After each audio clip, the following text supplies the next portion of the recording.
So this movement is your forward roll on the gymnastic rings.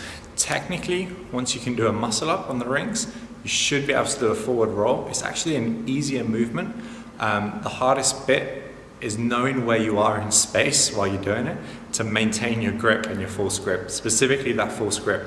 It's a very hard one to keep a hold of, but it's only due to disorientation usually that we lose it.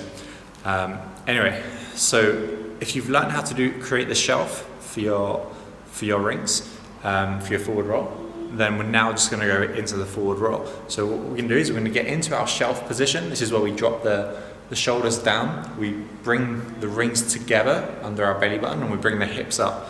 Hips come up, shoulders come down, and we've got the rings together. I'm going to keep my legs piked, okay? Legs stay together and they stay piked for this exercise. And then I'm just going to continue the rotation by allowing my hips to drop forward while holding tight into the chest with that false grip. It's very important to keep this tight to the chest because as soon as we lose this, we've got more chance of losing the false grip.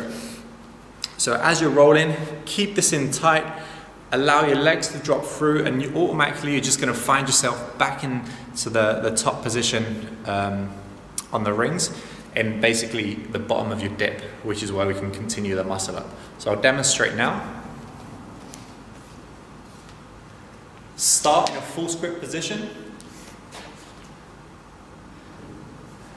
Pike. Create a shelf. I'm going to let the hips roll forward as I rotate the rings. Keep tight into my chest. Got my forward roll. So I've got my false grip. So notice how I stayed as close as I could with the rings to my chest, and my legs stayed together, and I just allowed the roll to happen. Also notice from the shelf position, what I did was I started to rotate the rings to allow the rotation to happen. So watch one more time.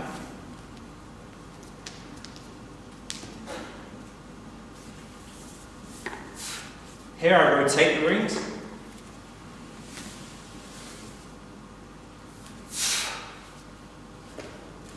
So it's a full rotation.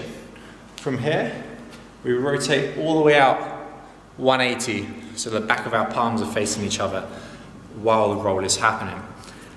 So that's the easier variation of the forward roll, which involves us creating the shelf. Now, if we wanted to do this without the shelf, and you want to go straight in, it's the same thing, but you don't rely on resting on your structure. You kind of have your hands out to the sides and you start that rotation early.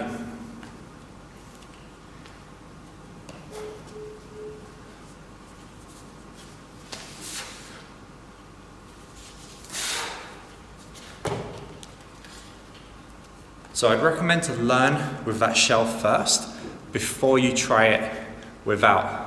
You notice on that last one, it's a more advanced movement. There's a lot more strain on the biceps and the elbows, but it's a good one to have for your strength development once you get to that stage.